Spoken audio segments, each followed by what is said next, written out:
안녕하세요. 저는 일찍이 남편을 잃고 긴 세월 과부로 살아온 60대 중반의 여자입니다. 이 말만 보면 참 박복한 인생이구나 하시겠죠? 실로 남편을 일찍이 떠나보낸 뒤 두 자식을 제가 다 건사했으니 일면만 본다면 충분히 그렇게 생각하실 수 있어요. 아이들이 사춘기에 막 접어들 무렵 갑작스럽게 찾아온 사별이라 우리 가족 모두 몸도 마음도 고생을 많이 했고요. 그리고 35의 나이로 딱 30년 전 친모가 세상을 떠났어요. 이 얘기만으로도 많은 사람은 저를 가엾다는 눈빛으로 바라보곤 하죠. 하지만 지금 당당히 말할 수 있는 건 제 삶은 박복하다는 표현과는 맞지 않다는 거예요. 부모는 숨이 다할 때까지, 아니 어쩌면 숨이 다한 후에도 늘 자식을 염려하고 마음에 품듯 저의 친모는 그 어린 제게 모든 재산을 남겨주셨어요. 제 형제들이 친모의 뜻을 따라 제가 성인이 될 때까지 잘 관리해 주었고, 성인이 되었을 때 저는 그때 남겨준 돈으로 황무지 같은 땅을 하나 사게 되었어요. 그러나 당시 그 땅은 아무것도 없는 허허벌판이라 잊고 살아왔어요. 그땐 형제들이 저더러 부동산에 붙자도 모르는 바보라며 혀를 찼어요. 그런데 어느 순간 개발 지역이 되어 어마어마한 값어치가 생겼죠. 거기다 제가 남편이 세상을 떠났을 당시 나왔던 그의 목숨값을 꼭 쥐고 있었던 터라 경제적으로 고난이라고 여길 만큼 힘든 경험은 덜었어요. 물론 그 시대에 여자 혼자 아이 둘을 키우기란 너무도 어려웠어요. 막중한 책임감 때문에 정신적으로 큰 부담을 안아야 했고, 일을 하면서 혼자 아이들을 케어하며 고군분투했거든요. 하지만 감사하게도 큰일 없이 절 덜 고생시키며 잘 자라주었고, 대학생이 되어서는 누가 시키지 않아도 자기 앞가림을 알아서 해주었어요. 얼마나 대단한지. 대학 생활 내내 장학금을 놓치지 않은 것은 물론 첫째인 아들은 수석, 둘째인 딸은 차석으로 졸업까지 했을 정도로요. 그런 아이들이니 결혼하겠다는 말이 어찌나 서운했는지 모릅니다. 제 딸이 먼저 시집을 가고 아들은 그 후로 몇 년 있다가 장가를 갔어요. 비록 딸의 결혼을 반대한 적이 있긴 하지만 결혼 후에는 사위와 저 사이가 너무 좋았어요. 사위 사랑은 장모라는 말이 딱 저와 사위를 보고 하는 말 같았죠. 그래서 제 아들이 결혼할 때 사위만큼이나 며느리와 잘 지낼 수 있을 거라 생각했어요. 딸 같은 며느리 관계가 될 수 있을 거라 자신했거든요. 아가, 이제 우리 가족이 될 사이니까 내가 널 편히 대해도 되겠니? 우리 딸처럼 너도 가슴으로 낳은 내 딸이다 여기며 지내고 싶어. 그럼 저야 너무 감사하죠. 어머님께서 저를 편히 대해주셔야 저도 마음이 놓이는걸요. 고맙다. 우리 아들이 너를 만나 얼마나 다행인 줄 몰라. 내 아들이지만 영 재미도 없고 일밖에 모르지 않니. 그래도 예쁘게 봐주렴. 너처럼 야무진 아이가 우리 가족이 된다니 하나 남은 염려까지 다 덜었다. 엄마도 참, 나처럼 재미있는 사람도 없어. 내가 배필을 정말 잘 골랐지? 동생 잘 사는 거 보고 나 혼자 결혼도 못하는 거 아니냐며 그렇게 걱정하시더니 이제 나도 장가 가니까 마음 놓고 지내셔. 그래, 이제 엄마도 마음 편히 지낼 거야. 너희 다 가정 꾸려 지내니까 나도 나만 챙기면 되지 않니? 결혼하고 나면 내 집에 자주 올 필요도 없어. 엄마의 자유로운 생활을 방해하지 마렴. 우리 며느리는 참 똑부러지는 아이였기에 현명한 사람일 거라는 믿음이 있었어요. 그래서 결혼하면 아들과 정말 잘 살 거라고 생각했죠. 그때까지만 해도 이제 내 몸 하나만 잘 건사하며 자식들 걱정 안 시키고 잘 지내자 싶었던 터라 얼마나 마음이 가벼웠는지 몰라요. 하지만 이 모든 건 제 욕심이었던 걸까요? 아니면 시모와 며느리라는 고부관계는 아무리 노력해도 부모와 딸이 될 수 없는 건가요? 그렇게 예쁘던 며느리와 저도 결국 고부 갈등을 피해갈 수 없었어요. 심지어 아들 부부가 결혼한 지 몇 년이 채 되지 않았을 때부터요. 제가 관계의 첫 단추를 잘못 깨어 발단을 만들고 만 거죠. 제 배 아파 낳은 자식도 모르는데 남의 자식 속을 제가 어찌할 수 있었겠어요? 그런데도 남의 귀한 자식 제가 힘들게 만들면 안 된다는 생각에 열심히 딸과 아들 챙기듯 챙겨주었는데 그게 화근이 되었네요. 제 사위가 결혼 기념일 때면 그렇게 저를 신경 썼어요. 한 번은 자기들 결혼 기념일에 제게 한우를 사왔더라고요. 마침 아들네 부부도 제 집에 들른다고 하여 온 가족이 모였어요. 그래서 온 식구가 간만에 함께 식사를 나눴죠. 저는 미리 준비해둔 딸네 부부에게 작지만 축하 선물을 전했어요. 그런데 며느리가 그게 내심 부러웠던가 보더라고요. 어머, 어머님께서 자식 결혼 기념일까지 챙겨주시는 거예요? 저희도 얼마 전에 기념일이었는데. 아가씨랑 서방님은 좋겠어요. 그랬니? 미안하구나. 내가 미처 몰랐어. 매년 이날만 되면 꼭 집에 와서 애들과 함께 식사하는 게 익숙해져서 기억에 남아 처음으로 준비해 본 건데 본의 아니게 우리 며느리를 서운하게 해버렸네. 이걸 어쩌면 좋지? 서운하기는요. 괜찮아요. 어머님께서 일부러 차별하신 것도 아닌데요. 신경 안 쓰셔도 돼요. 저희가 아가씨네와 달리 어머님께 찾아뵙지도 않았는걸요. 며느리는 크게 내색하지 않았지만 제가 딸네 부부에게 선물을 전해주고 나서 기분이 가라앉았다는 게 느껴졌어요. 실로 그 후로 왠지 모르게 저를 피하는 듯한 느낌도 받게 되었던 터라 자꾸 마음에 걸리더라고요. 어떻게 해야 하나 고민하던 중 마침 2달 뒤 며느리의 생일이라는 걸 알게 되었어요.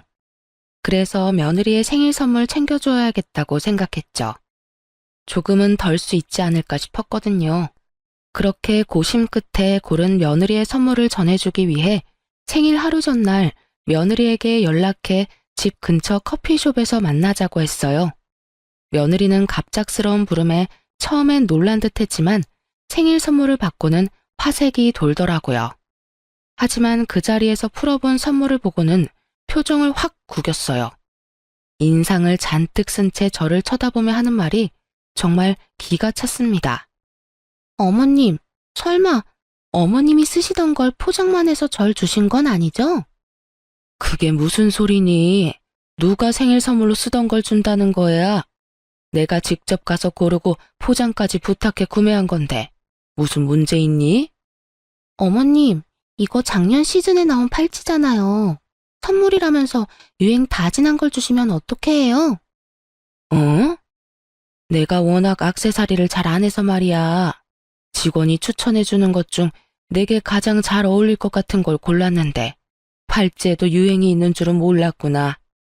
그리고 저 이미 이 팔찌는 있는 거예요. 똑같은 걸 2개나 가지고 뭐 하나요? 어머님께서는 센스가 부족한 편이신가 봐요. 이러면 챙겨주고도 좋은 소리는 못 들으실 텐데요. 예, 너 무슨 말을 그렇게 하니? 참 의외의 모습을 오늘 보여주네. 네가 그 팔찌가 있는지 없는지 내가 어떻게 알겠어. 그리고 아무리 그래도 그렇지 사람 성의를 이런 식으로 표현하는 게 맞니? 제 엄마였으면 이렇게 돌려 말하지도 않죠. 딸처럼 여기신다고 했으니까 저도 조금은 솔직히 말씀드릴게요. 이 팔찌값만큼 돈으로 주시고 이거 환불해 주세요. 뭐야? 돈으로 달라는 말은 도대체 왜 하는 거니? 선물이 마음에 안 든다고 시어미한테 지금 이렇게 말을 하는 게 맞는 거야? 참 황당해서 말도 안 나오네. 저는 잘 이해가 안 되네요. 제 생일을 축하해주기 위해 주신 선물이 마음에 안 들고 어머님께서는 액세서리 보는 안목은 없는 것 같으니까 그냥 그 값만큼 돈으로 주면 제가 알아서 유용하게 쓰겠다는데 뭐가 문제인가요? 가족이니까 터놓고 편하게 말하는 것뿐인데요. 예, 그냥 선물 안 준 걸로 하자. 그렇게 안 받는데 어떻게 단둘이 있다고 곧바로 이런 모습을 보여? 돈이고 팔찌고 지금 상황에선 아무것도 내게 해주고 싶지가 않아. 사람 마음을 이런 식으로 무시하는데 내가 왜 네가 말하는 것처럼 하겠니?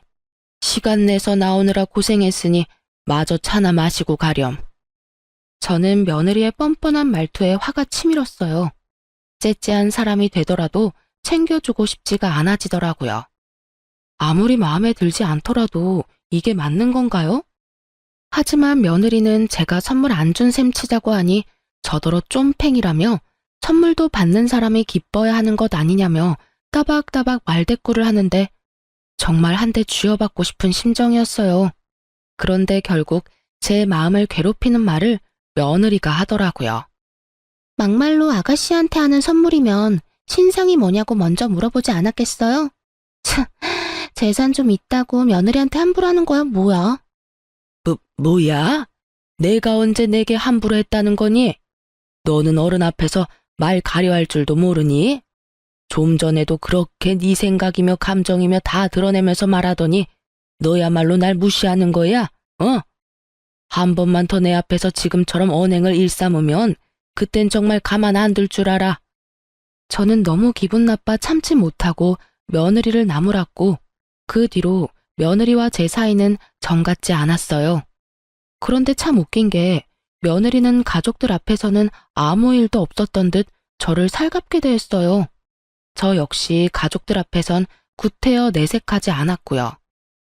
하지만 저와 며느리 단둘이 남기라도 하면 말 한마디 오가지 못했어요. 아니, 제 말이라면 들은 척도 하지 않았다는 게 더 맞는 표현이겠죠. 마치 제가 없는 사람인 듯 저와 눈을 맞추지도 제 말에 대꾸도 하지 않았거든요. 그렇게 지내오기를 수개월. 어느 순간부터는 며느리가 우리 집에도 잘 오려고 하지 않았어요. 그러던 어느 날이었어요. 제가 일을 하다 다쳐서 열흘 정도 간병이 필요했던 적이 있었죠. 그때 딸이 참 고생을 많이 했고요. 딸아이가 일까지 쉬면서 제 수발을 다 들어주었거든요.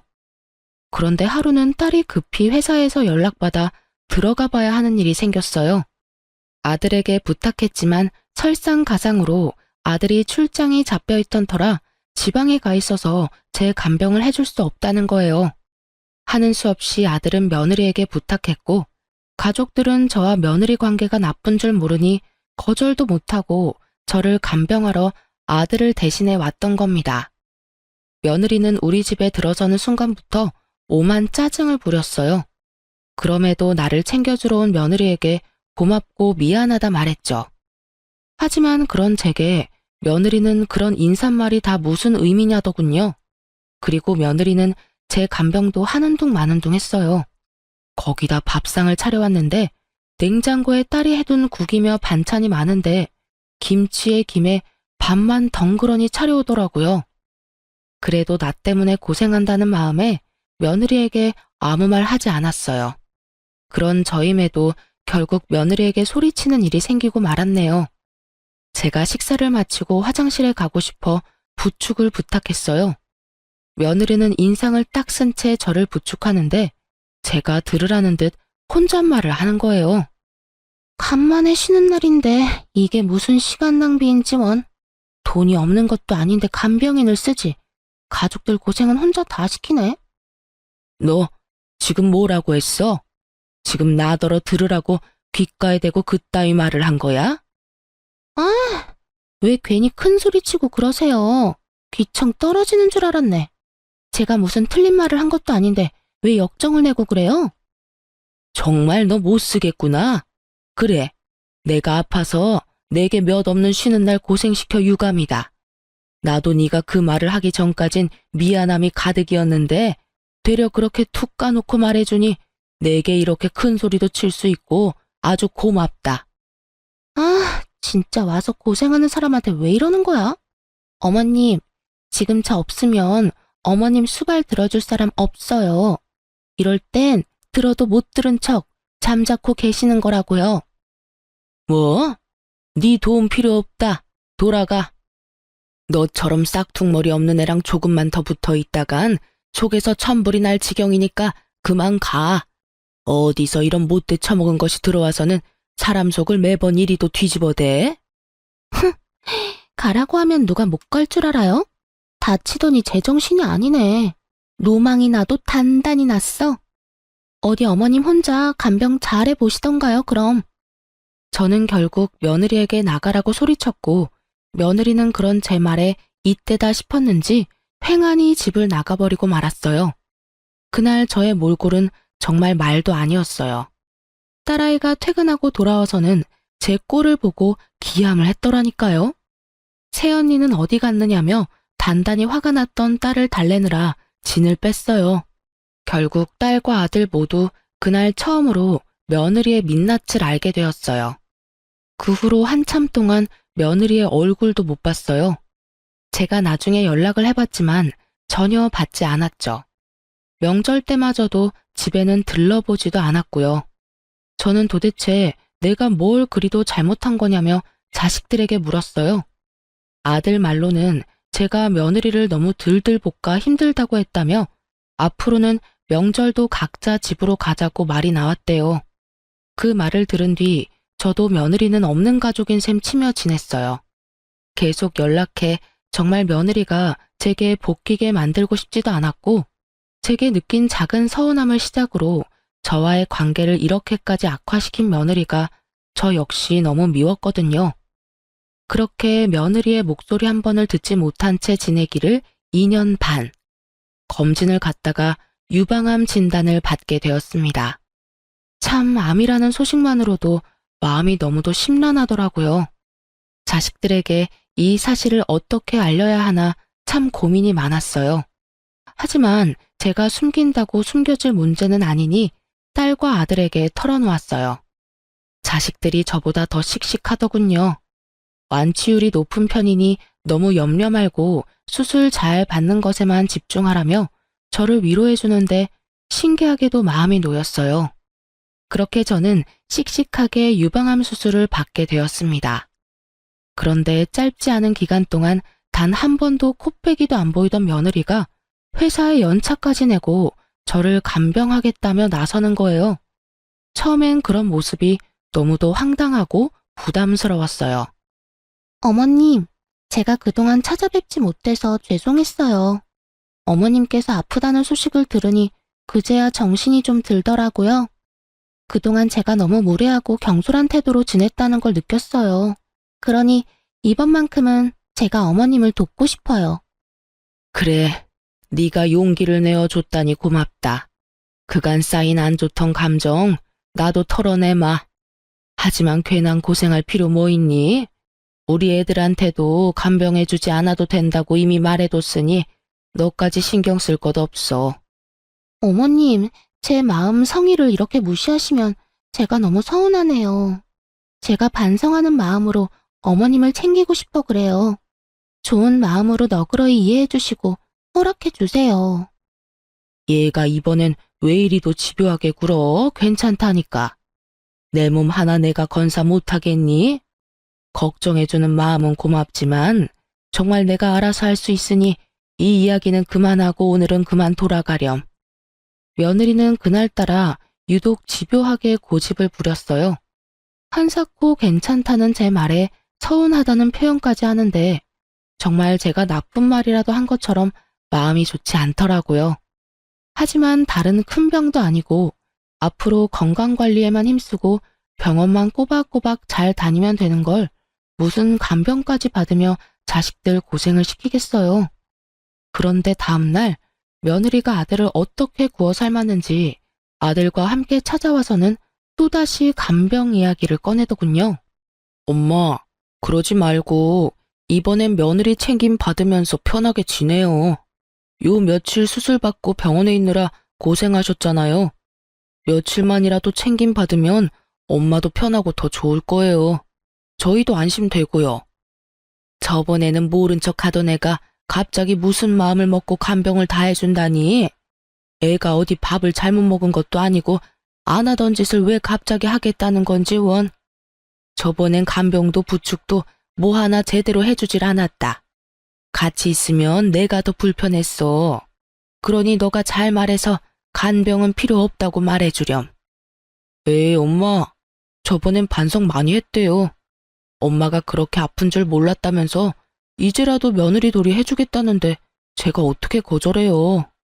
엄마랑 더 가깝게 잘 지내고 싶은 마음에 노력하는 거니까 엄마가 이번에만 좀 져주세요. 네? 그런 말을 듣고 어떻게 또 거절을 하겠어요? 결국 저는 며느리의 도움을 며칠 받기로 했어요. 한번 간병받을 때 며느리와 대치가 있던 적이 있으니 걱정이 앞섰던 게 사실이에요.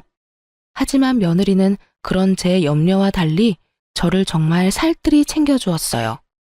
하루 이틀 하다 말겠지 싶었지만 사흘이 지나도록 변함없이 아침 일찍 찾아와 제 끼니며 집안일까지 뭐 하나 빼놓지 않고 정말 잘해줬죠. 저는 그런 며느리에게 고마운 마음이 들었어요. 그래서 제 카드까지 쥐어주며 저를 살펴주는 동안 편하게 사용해도 좋다고 얘기했어요. 며느리는 마지못해 받는 듯 잘 가지고 있다가 돌려주겠다고 말하더군요.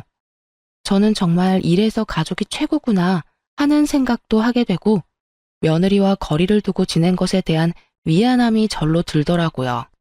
그렇게 며느리가 우리 집을 와 저를 간병해준 지 일주일쯤 지났을 때였어요. 아침 7시면 알람 시기라도 된 듯 왔던 며느리가 점심때가 다 지날 때까지도 오지 않는 거예요. 혹시 저를 챙기다 몸살이라도 난 건 아닌가 걱정이 되어 전화를 걸어도 안내 음성만 들릴 뿐 연결이 되지 않았어요. 오후 4시 다 될 때까지도 깜깜무소식이라 아들에게라도 연락해 며느리의 안부를 물으려는 찰나 현관문이 열리는 소리가 들렸어요. 우리 집에 들어온 사람은 다름 아닌 며느리였습니다. 그런데 며느리 손에 엄청난 양의 쇼핑백이 들려있는 게 아니겠어요? 저는 당혹스러운 마음에 이게 다 뭐냐고 물었죠. 그런데 며느리는 저를 죽을 듯 노려보며 이렇게 말하더군요. 보면 몰라요? 쇼핑하고 온 거잖아요. 어머님께서 준 어머님 카드로 그동안 고생한 저를 위한 선물들 좀 샀어요. 왜요?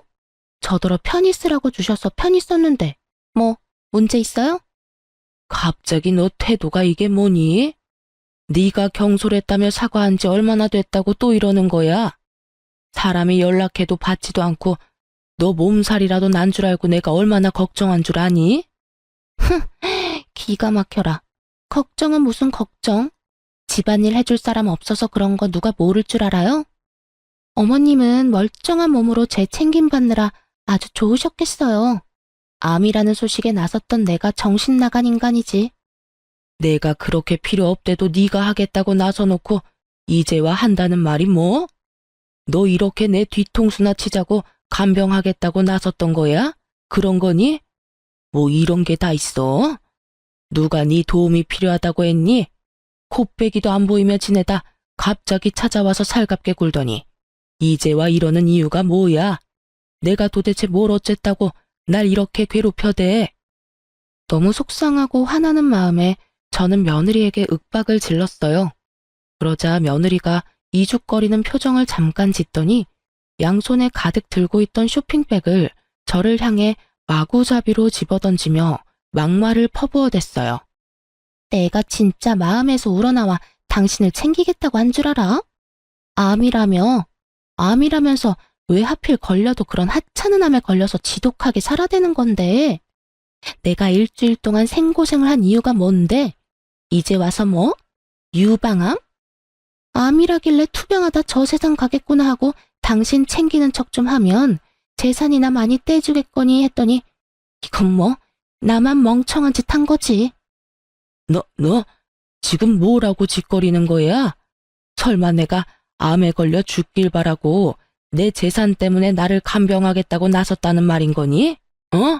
대답해봐 이 못된 거사. 그럼 그 쇼핑백은 다 뭔데? 그건 다 뭐냐고? 늙어서 이해력도 딸리는 거야? 똑같은 말을 또 읊어줘야 알아먹는 거냐고. 이 쇼핑백이 뭐긴 뭐야? 당신이 지독히도 살아서 저 세상 갈 날이 미뤄졌으니 재산 받을 일도 없을 거 아냐. 그러니까 이렇게라도 회포 풀고 당신 돈이라도 펑펑 써대면서 보상이라도 받아야 할 것 아냐. 그날 저는 처음으로 며느리의 머리채를 잡으며 고함을 질렀습니다. 며느리도 제 머리채를 잡았고 몸싸움을 벌이면서도 며느리의 고성은 끊이질 않았어요. 제게 죽으라고 고사까지 지냈는데 이렇게 수술 한 번으로 멀쩡해지는 법이 어디 있냐고 소리치는데 그 말을 듣는 순간 등골이 서늘해지더군요. 저는 그게 다 무슨 말이냐고 따져 물었고, 며느리는 정신 나간 사람처럼 웃어대며 말하는데 섬뜩하기까지 했어요. 내가 당신이 암이라는 소식을 듣게 된 날부터 그렇게 당신이 죽기를 고대하고 있었다고. 당신이 가지고 있는 재산을 다 내 걸로 만들 계획을 세웠다는 말이지. 당신이 이렇게 멀쩡한 탓에 다 물거품이 되어버렸고 말이야. 이 정신 나간 것이 네가 그러고도 사람이야? 사람이냐고? 이 소름 끼치는 거사. 어떻게 사람의 죽음을, 그것도 가족의 죽음을 기다릴 수 있어? 당신이 암이라는 사실을 당신 아들이 뭐 그리 중대한 문제라도 되는 것처럼 말을 해서 이 사단이 난 거 아니야. 고치기 힘든 암이라도 걸린 줄 알고 얼마나 많은 계획을 세웠는데. 제가 아들과 딸에게 암 소식을 전할 때 다른 가족에겐 말하지 말아달라 부탁했었어요. 그런데 며느리가 그때 제가 아들과 통화했던 내용을 듣게 된 거였어요. 며느리가 간병하겠다 나선 것도 제가 암이라는 사실을 알게 돼서 제가 얼마나 안 좋은지 직접 확인하기 위한 수작이었던 거죠. 어쩐지 제가 좀 건강이 안 좋다고만 알고 있을 텐데 간병을 하겠다며 고집을 부렸던 게 이상하다 했는데 그 의문이 이제야 풀리게 된 거예요. 며느리는 제 곁에서 제 상태가 너무 양호하다고 느껴 의아하게 생각하고 알아보다 나중에야 제가 유방암 2기였고 전이 된 것이 없다는 사실을 명확히 알게 되었더군요. 자기의 바람대로 제가 시름시름 앓다 죽는 병이 아니었다는 걸 알게 된 며느리는 자기의 계획이 어그러졌다는 사실에 분노했어요. 그래서 이런 상황까지 치닫게 된 거더라고요. 며느리는 제 재산을 못 받는다면 카드를 쥐어준 이 기회에 제 돈이라도 흥청망청 쓰겠다는 심보로 백화점까지 가서 제 카드를 마구 사용했던 겁니다. 저는 이 모든 사실을 알고 며느리에게 사람도 아니라며 난리를 쳤어요. 그런데 며느리도 질세라 제게 또다시 고함을 쳐대며 되바라지게 굴었어요. 너 같은 건 사람도 아니야. 알아? 어디서 이런 몹쓸 것이 우리 집안에 굴러들어왔어? 도대체 뭘 어떻게 하면 그런 저급한 생각을 할 수 있느냔 말이야. 건강이 아주 좋아 힘이 남아 도나 보네. 얼마나 정정하면 놓친 내가 이렇게 팔팔하게 귀청 떨어지게 소리를 질러대. 암이라는 것도 사실 자식들 속 뒤집으려고 수작질 부린 거 아니야? 이게 수술까지 받은 사람의 컨디션이 맞느냐고. 진정한 악질은 내가 아닌 당신이야. 너 원래 이런 아이였던 거니? 결혼 전 내가 알던 너라는 아이는 다 거짓인 거야? 어떻게 사람의 목숨을 가지고 그런 생각까지 해? 도대체 어떻게 하면 그런 말도 안 되는 소리를 아무렇지 않게 할 수 있느냔 말이야? 당신의 돈이 날 이렇게 만든 거야. 그게 아니라면 어떻게 내가 이럴 수 있겠어? 안 그래? 나를 잠재우고 싶어? 예전의 나를 원해? 그렇다면 당신 재산 나한테 상속해. 그럼 당신이 원하는 가면 다시 써줄게. 그것도 평생. 이날 저는 며느리의 본 모습을 온 가족에게 알려야겠다고 생각했어요. 정확히 말하면 제게만 이러는 며느리의 태도와 이런 불순한 마음을 가진 사람이라는 사실을 숨길 수 없었어요. 그래서 저는 무작정 핸드폰을 집어들어 아들에게 연락하려 했어요. 그런데 이 과정도 호락호락하진 않았습니다. 며느리가 살기 가득한 눈을 하고서 제가 원하는 대로 되게 할 줄 아냐며 달려들었어요. 제가 자식들에게 연락을 못하게 하려고 안달이 나서는 제 핸드폰까지 빼앗아 집어던지는 행동까지 하면서 말이에요. 며느리가 집어던진 제 핸드폰은 거울로 향해 날아갔고 거울이 깨지면서 파편이 사방에 튀고 난리도 아니었어요. 참 다행이었던 것은 제 아들이 그날 일이 일찍 끝나게 되어 저도 살펴볼 겸 며느리가 오후라도 편히 쉬게 해주기 위해 퇴근 후 제 집으로 곧장 왔던 겁니다. 아들은 복도까지 새어나가는 큰 소리를 듣고는 처음에는 집을 잘못 찾아왔나 싶어 주춤하던 차에 거울 깨지는 소리를 듣고 놀란 마음에 급히 현관을 열고 들어왔어요. 때마침 며느리는 제게 개수작을 부리려고 한다며 제 뺨을 내리쳤고 이 모습을 아들이 전부 보게 되고 말았어요. 그런데 정말 소름이 돋는 건 그 후 며느리의 태도입니다. 무슨 말이냐고요? 며느리는 아들의 등장을 뒤늦게 알고는 귀신같이 자신의 본 모습을 감췄어요. 손까지 덜덜 떨며 오해라고 연기를 하는데 여우주연상감이다 싶은 생각이 들 정도로 무섭더라니까요. 당신 지금 뭐 하는 짓이야? 집안 꼴은 또 이게 다 뭐야? 당신 엄마한테 무슨 짓을 한 거냐고. 자기야, 지금 당신이 본 모습은 오해야. 내가 어머님께 무슨 짓을 한 게 아니야. 믿어줘. 정말이야. 지금 그 말을 나더러 믿으라고? 네가 우리 엄마 얼굴에 손대는 모습을 내 눈으로 봤는데 장난해? 그럴 만한 이유가 있었어. 내가 오늘 어머님께 말씀드리고 좀 늦게 왔는데 그게 마음에 안 드셨는지 핸드폰까지 집어던지면서 화를 내시더니 자기가 웃음냐면서 내 머리채까지 잡고는 분노하셨어. 그러더니 갑자기 자기 뺨을 때리라며 무섭게 윽박 지르셨어. 그래서 하는 수 없이 어머님이 시키는 대로 했을 뿐이야. 정말이야. 지금 장난해? 그 말을 믿으라고 하는 말이야? 우리 엄마가 정신이 어떻게 되지 않고서야 당신한테 그럴 리가 없잖아. 정말이야.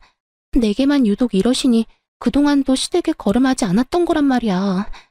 어머님, 제가 죄송해요. 내일부턴 늦지 않을게요. 저는 어머님이랑 가족들에게 선물을 주고 싶은 마음에 늦을 것 같다고 말씀드리고 다녀왔을 뿐인데 이렇게 어머님께서 화내실 줄은 꿈에도 몰랐어요. 저는 그런 며느리의 모습에 다리에 힘이 풀려 그대로 바닥에 주저앉고 말았어요. 이리도 무서운 사람인 걸 알지 못했던 과거가 이런 상황까지 와버린 현재가 너무 싫더라고요. 아들은 그런 제 모습에 한 걸음에 달려와 저를 부축했어요. 저는 크게 심호흡을 한 뒤 며느리에게 한 발 가까이 다가가 그대로 며느리의 뺨을 내리쳤습니다. 며느리는 사시나무 떨듯 겁에 질린 표정을 하며 자기의 뺨을 감싸더군요. 저는 그런 며느리의 모습을 무시한 채 아들에게 말했어요. 아들, 잘 왔어. 이제 나도 마음이 편하네. 가서 홈카메라 확인해 보렴. 며느리의 말이 맞는지 네가 직접 확인하는 게 좋겠어. 홈카메라라니요? 그런 게 이 집에 있을 리 없잖아요. 무슨 그런 말도 안 되는... 왜 없다고 생각하니? 2년 넘게 우리 집에 올 일이 없으니 네가 몰랐을 뿐이야. 네 본 모습이 얼마나 잘 담겼는지 나도 궁금하네. 요즘 세상이 참 좋아. 그렇지? 사실 제가 수술받은 직후 자식들에게 간병 부탁을 하고 싶지 않아 상의한 끝에 며칠만이라도 간병인을 쓰자는 이야기가 나왔어요. 그런데 우리 애들이 불안한 마음을 표현하길래 자식들을 안심시키기 위해 설치해 두었던 거예요. 며느리는 우리 집에 홈카메라가 있다는 것을 알고는 얼굴에 핏기가 다 마른 듯 사색이 되었습니다. 아들은 곧장 안방에 설치된 홈카메라를 확인했어요. 며느리가 내게 했던 언행이 모두 탄로났고 아들은 며느리를 쥐잡듯 잡으며 당장 이혼 소장을 날리겠다고 난리를 쳐댔습니다. 하지만 며느리는 끝까지 다 오해라며 제가 하지 않은 잘못들까지 만들어가며 계속 거짓말을 해대더군요. 그러나 이제와 그런 게 다 무슨 소용이겠어요. 이미 며느리의 만행이 담긴 것을 아들이 직접 봐버렸는데요. 며느리는 아들의 바지가랑이까지 붙들며 아니라는 말만 되풀이하며 포효했어요. 결국 본 모습을 제 아들에게 보이고만 며느리는 내쫓긴 건 물론 이혼 소송까지 당했어요. 그런데 왜 며느리가 이렇게까지 아들에게 목을 맸는지 아시나요? 실은 우리 아들은 돈에 관해서는 머리가 빨리 돌아가거든요. 그래서 일적으로 번 돈을 어마어마하게 불린 자산가예요. 며느리는 그런 우리 아들의 능력과 돈을 사랑했던 거죠. 나중에야 아들을 통해 알게 된 사실 중 하나가 있는데 바로 며느리가 물욕이 어마어마했다는 거였어요. 며느리는 시댁에 왕래하지 않는 동안에 자기가 버는 돈은 자신을 치장하는 데 전부 쓰고 생활하는 건 전부 제 아들의 돈으로 지냈더라고요. 아들은 그런 상황에서도 한 번도 며느리를 탓하지 않고 참으며 지냈던 거였어요. 그런데 저를 대하는 태도를 알게 된 것과 저의 죽음에 대해 가벼이 여긴 것, 그리고 복수심을 느끼며 제 돈으로 그것을 풀었던 점까지 이 모든 걸 알고는 더 이상 참으면서까지 부부의 연을 이어갈 가치가 없었던 거예요. 거기다 며느리의 만행은 이혼 소송에서 아들이 유리하게 작용하는 발판이 되어 주었어요. 며느리는 그렇게 땡전 한 푼 받지 못했을 뿐 아니라 어마어마한 위자료까지 아들에게 줘야 했습니다. 그런데 이 정신 나간 것이 이혼 후에 그리도 아들을 찾아와서는 돈이 없어 위자료를 못 준다고 진상을 부렸어요.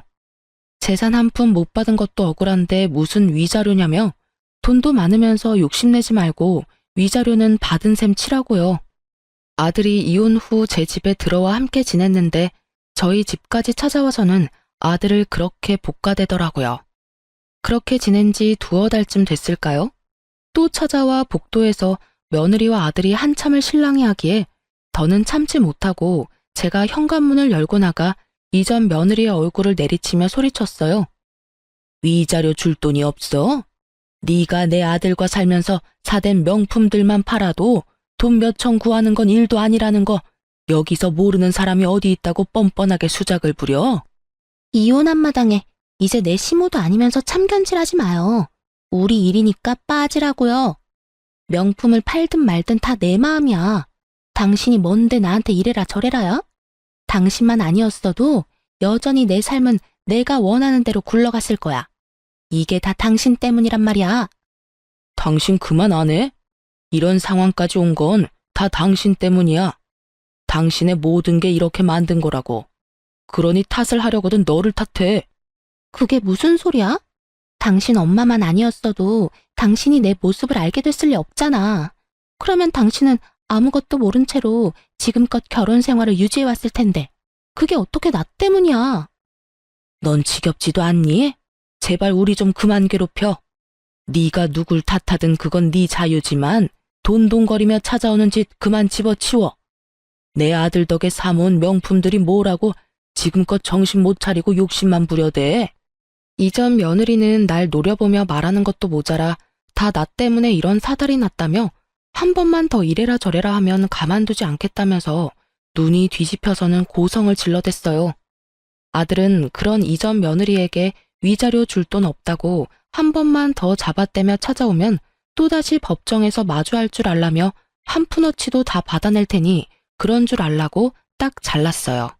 그러자 이전 며느리는 내 아들의 바짓가랑이를 잡고는 함께 살아온 정을 운운하며 눈물 바람까지 하더라고요.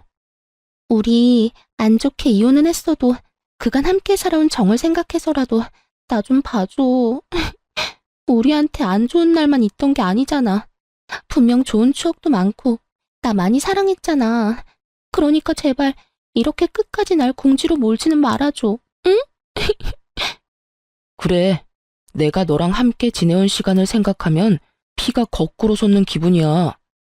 이리도 뻔뻔하고 악질 중에 악질인 여자를 멍청하게 이해하며 살아온 내 시간들을 전부 되돌리고 싶어 미치겠다고. 그러니 더는 내 속 긁지 마. 알겠어? 어떻게 그런 말을 할 수 있어? 그래도 사랑했던 여자한테 어떻게 그런 모진 말을 해. 위약금만 받은 셈 쳐주면 찾아오지 않는다고 했잖아. 돈도 많으면서 그게 그렇게 어려운 거야? 도대체 왜 끝장을 보려고 그러는 건데. 내가 가엾지도 않아? 내게 이렇게 버려진 내가 가엾지 않느냐고. 아들이 괴롭다는 듯 소리치는 모습에 어찌나 눈물이 핑 돌고 이전 며느리가 사무치게 미운지 비련의 여주인공이라도 된 듯 가련한 척 눈물을 훔치는 모습에 집에 들어가 굵은 소금을 냅다 한 바가지 들고 나와서는 마구 뿌려댔습니다. 썩 꺼져. 이 버러지만도 못한 거사. 내 자식 앞에서 그리고 내 앞에서 당장 사라지란 말이야. 이 악마보다도 더 악마 같은 거사. 내 눈에 흙이 들어와도 내게 베풀 아량은 없으니 그만 돌아가. 내수 없는 것. 이 인간이 진짜 미쳤나? 이게 뭐 하는 짓이야? 짜증나. 낄 때 못 낄 때 분간도 못하는 놓친내가? 진짜 똥이 더러워서 피하지 무서워서 피하나? 간다 가. 한 사람 인생을 이따위로 망쳐놓고 당신은 떵떵거리며 잘 살 것 같아? 두고 봐. 내가 당신 지옥에 빠뜨릴 거야. 결국 이전 며느리는 제가 뿌려댄 굵은 소금을 왕창 맞고 제게 악담을 퍼부은 뒤 제 발밑에 침까지 뱉고는 돌아갔어요. 그리고 얼마 후 이전 며느리는 아들에게 위자료를 보냈더라고요. 그렇게 악연이 끝났다고 마음을 놓고 지낼 때 이전 며느리는 또 우리 집에 찾아왔어요. 그런데 이번은 아들의 바짓가랑이가 아닌 제 바짓가랑이를 잡는 일이 생겼습니다. 알고 보니 며느리는 제 말처럼 위자료를 자기가 가지고 있던 명품을 팔아 마련해서 주었던 거였어요. 그러나 그 후에 이전 며느리는 생활고에 시달리게 된 거예요. 그런데 그 생활고가 참 말도 안 되게 생겼더군요. 이전 며느리는 명품 사재기를 끊지 못했고 아들과 부부였을 때 가진 물욕을 버리지 못한 채 자기가 버는 돈으로 명품을 사대는 바람에 카드 빚이 어마어마하게 불어나고 말았던 거죠. 그렇게 위자료를 준 지 석 달 만에 제게 찾아와서는 아들과 재결합을 할 수 있도록 힘 좀 써달라며 애원을 해댔어요. 어머님, 제가 경제적으로 힘들어 보니까 이제야 제가 얼마나 행복한 결혼 생활을 했던 건지 알겠어요. 제발 민석 씨와 재결합할 수 있도록 힘 좀 써주세요. 그게 무슨 말도 안 되는 소리야. 네가 그동안 했던 모든 걸 알고도 너를 어떻게 다시 가족으로 받아들이니? 우리 가족이 우습니? 나랑 내 아들이 우스워? 우습다뇨. 전혀 그런 거 아니에요. 어머님, 저 정말 진심으로 깨우친 게 많아요. 제가 어머님께 했던 언행 모두 이렇게 싹싹 빌며 사죄드릴게요. 재결합하도록 도와주시면 다시는 어머님께 그런 모습 보이지 않을 거예요. 맹세할게요. 완벽한 며느리 그리고 아내가 될게요. 그러니까 제발 저를 용서해 주시고 민석 씨한테 말 좀 잘해주세요. 네? 예, 제발 이런 말도 안 되는 소리 하러 자꾸 찾아오지 마. 이 집에 너 반기는 사람 누가 있다고 이리도 와서 사람 골머리를 썩히는 거니? 네 생활고는 네 그 씀씀이 줄이고 갚아가면 되잖니. 네가 어떻게든 메꾸고 네 인생 네가 잘 가꿔가며 살아. 우리 집안과 너는 이제 정말 끝났잖아. 과거에 집착하면 할수록 너도 힘들어지는 거야. 알겠니? 가르치려 들지 마시고 전 남편이랑 재결합하는 것만 힘써줘요. 제가 이 나이에 가르침을 받을 필요는 없잖아요. 저도 어머님이 좋아서 전 남편이랑 다시 잘해보려는 건 아니에요. 남편의 어머님이니까 그냥 적당히 선 지키며 지낼 거고, 그래서 이전에 제 모습은 보여주지 않겠다고 말할 수 있는 거고요. 그러니까 제게 훈계 말고 전 남편 설득을 해주세요. 참나, 내가 왜 그래야 하니? 과거엔 몰라도 이제 넌 내 마음에 들지 않는 아이야. 아니, 넌 절대 우리와 다시 가족이 될 수 없는 아이야. 그러니 괜히 서로 감정 상하는 만남 그만두고 너도 네 삶을 살아. 질척대는 모습 더 보여 좋을 거 없어. 네가 무슨 말을 한들 넌 이제 우리 집안과 끝이야. 어머님 때문에 제가 이혼당한 거잖아요. 그러니까 절 도와서 다시 원래 자리로 돌려놔요. 내가 있을 자리는 어머님 아들 옆이니까요. 당신 아들은 내가 있는 한 재혼도 못할 줄 알아? 귀한 아들 늙어 죽을 때까지 혼자인 꼴 보고 싶은 거 아니면 나와 재결합하는 거 도와요. 이 끈질기게도 못된 거사. 냉수 마찰하고 속이나 차려. 그리고 다시는 우리 근처에는 얼씬도 하지 마. 속에서 천불이나 참지 못하고 냄비 한가득 찬물을 가득 담고는 고약한 년 얼굴에 다가가서는 부어버렸어요.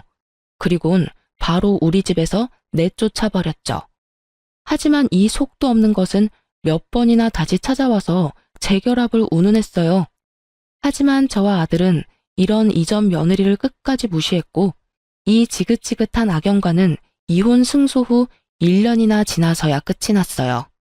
제가 길다면 긴 세월을 살아오면서 만난 인연들이 참 많은데요. 이렇게 사악하기 이를 데 없는 사람은 이전 며느리가 처음이네요. 저로 인해 아들의 부부관계가 좋지 않게 끝을 맺었어요. 그 부부는 여전히 마음 아프고 아들에게 죄스럽기도 해요. 그래도 다행인 것은 아들이 이전 며느리와의 관계를 정리한 후 서서히 얼굴이 폈다는 점이랍니다. 지금은 아들과 저 단둘이 함께 지내면서 더 없는 행복한 날들을 보내고 있어요. 아들도 지금의 생활이 훨씬 가벼운 마음이라고 말해주네요. 아들이나 저나 이전 며느리와는 악연이었나 봅니다. 아들과 별개로 저 역시 며느리와 더는 엮일 필요 없다는 사실이 제 숨통을 틔워주는 것 같아 좋기도 하면서 한편으론 씁쓸하기도 해요. 이전 며느리가 참 좋은 사람이었다면 든든하고 평범한 날을 보냈을 텐데 하는 생각이 아주 가끔 들어서 그런가 봐요. 저는 유방암 수술 후 아직 완치 판정은 받지 못했어요. 하지만 며느리를 마주하지 않은 뒤부터 제 건강이 무척 좋아졌답니다. 꾸준히 제 건강을 살피며 관리한다면 곧 완치 판정을 받을 것 같다는 희망이 들 정도로요. 이전 며느리의 소식은 그 후에 딱 한 번 들은 적이 있어요. 1년이 넘도록 물욕을 버리지 못해 결국 사채까지 썼다고 하더라고요. 그 돈을 갚지 못해 아들에게 도와달라며 연락을 해온 적이 있어 알게 되었어요. 그때 아들이 이전 며느리의 연락처를 차단해 그 뒤로는 소식이 끊겼고요. 이런 일을 경험하고 보니 며느리와 꼭 맞는 말은 흥망성쇠가 아닐까 싶어요. 제 아들과 잘 지내던 때를 등지고 결국 결과적으로 망하게 되었으니 말이에요. 저는 이 일을 계기로 모든 일에는 부귀 빈천이 있음을 다시금 깨닫게 되었던 것 같아요. 앞으로는 우리 가족들과 함께 남은 생을 활짝 꽃피우며 향기로운 날로만 채워가고 싶어요. 흥망성쇠와 부귀 빈천이 물레바퀴 돌듯 한다는 말을 늘 생각하며 지금 저의 재산에 자만하지 않고 저라는 사람의 가치를 알고 늘 제 사람들을 잘 보살피고 베풀며 살아갈 거예요.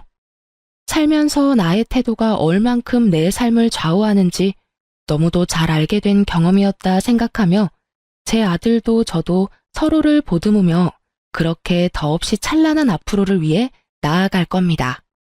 제 사연을 들어주신 많은 분께도 찬란히 꽃피는 날들 가득하기를 바라며 마칩니다. 들어주셔서 감사합니다.